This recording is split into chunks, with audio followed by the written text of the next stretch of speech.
Hey, hello, I'm Kråkan, also known as Corvus Cornix, and welcome to Class Movie Rambles, where I talk about old movies that I found in my closet while cleaning.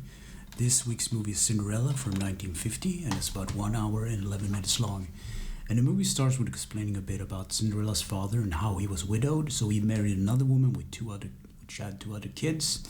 And not for long, the father passes away, and the stepmom shows her true color. She humiliates Cinderella and makes her do household stuff, basically.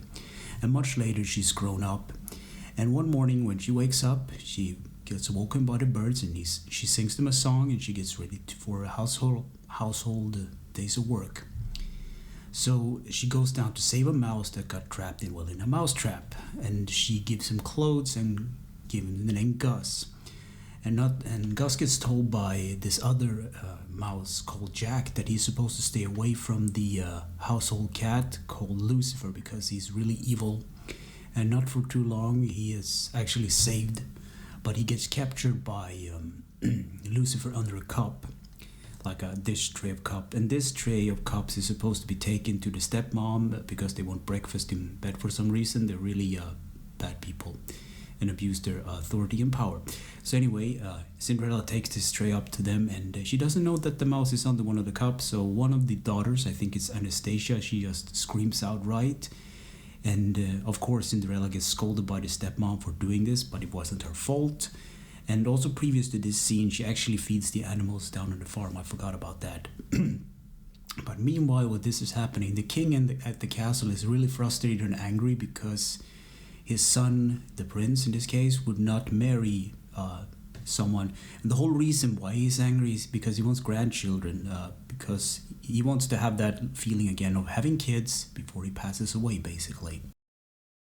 So the king decides that the way to bring girls to the prince is to make a good ball, so he sends out a letter to each and every young maid in the country.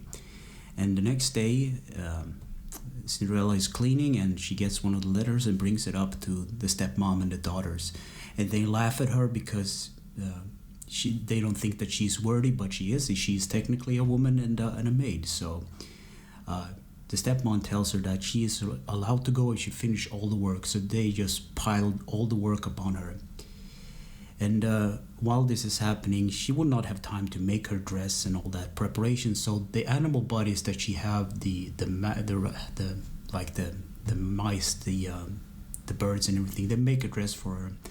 And Gus and Jack, the two small mice, they go into the other daughter's room and they pick up a necklace, and I believe it's called like a satchel or something, like a fine like silk, because that's what the daughters, they don't want that stuff, so they just throw it away. And they get chased around by Lucifer, but they manage to get the stuff back.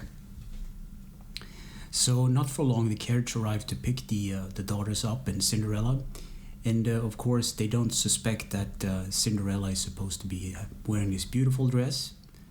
Kind of funny thinking about it. What would a dress look like being made with like the care of rats and the birds? Well, anyway, she runs down the stairs, and immediately they recognize that she'd been taking parts of their own clothing, like the sash and the necklace, and they rip her dress apart, and that sends her running back into the backyard sobbing.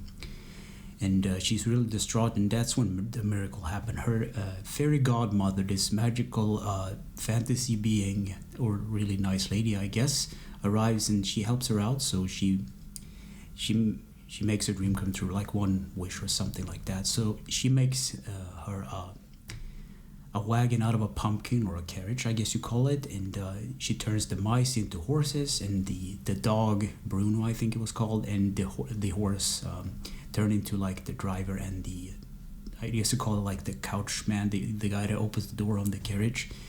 So they go down to the ball, and the whole thing about this spell is that when the clock strikes 12, or when the bell rings 12 times or something, the spell will be broken and everything will be undone. So Cinderella goes to the party, and all the other girls are rejected one by one by the prince. But as soon as the prince sees Cinderella, she goes for her, and they dance, and they totally forget about the time. And just about when they're about to talk and have a good time, whatever, the clock strikes 12 and she has to run.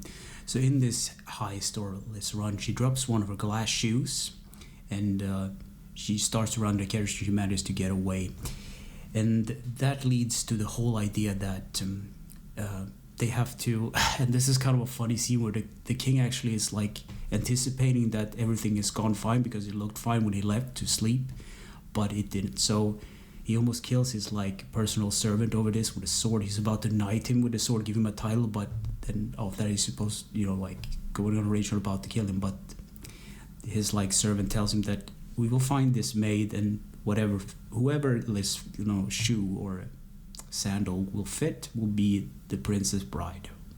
So of course, for some reason the spell is not broken. In that, it's very strange actually. The glass shoe should be gone, but it isn't. So it remains. One of the shoe remains with the servant that goes out through the country and tries that on every like girl, whatever. And one remains with Cinderella. Maybe it's like a memento or something. So somehow the godmother, the evil stepmom, I should say, she realizes that that Cinderella was the girl at the bar, and she locks her into like a tower. And when the servant arrives to like try on the shoes, of course everything goes wrong because the daughters of the stepmom has these big feet and it will never fit. So somehow Jack and Gus manage to get the key up to Cinderella's like attic, lock it open so she can run down. And the evil cat that's been pestering these mice gets what he deserves. Like the dog chases him out of a window, he falls to the ground, and I think he dies basically. So Cinderella arrives and they try on the shoe. Supposed to try on the shoe, but the evil stepmom like pulls up her cane and trips the guy with the shoe. But Cinderella says it's no problem because I have the other shoe. And of course it fits, and she gets taken to the castle, and the prince and her lives happily ever after. So what do I think about this movie, Cinderella from 1950? Well, it's a good movie. It's not a movie that I can recommend. It has a lot of singing, but the singing is not bad, don't get me wrong, but it's one of those things with Disney movies that it feels kind of forced in there, like we have to have someone sing and for some reason entertain the audience, maybe because the story kind of drags or they need to like fill it out or whatever. But I really like the comedy with the cat and trying to catch the mice all the time. It's like a comparison would be like the Roadrunner and the Coyote and the Roadrunner, and then him always failing trying to catch this Roadrunner. It's kind of a funny thing where he is evil, but you're kind of rooting for him in a way, but in the end he kind of gets what he deserves and whatnot. But I don't know. I don't think I can recommend it, but it's a good movie. A weird verdict, I guess. But anyway, thanks for listening and or watching, and take care.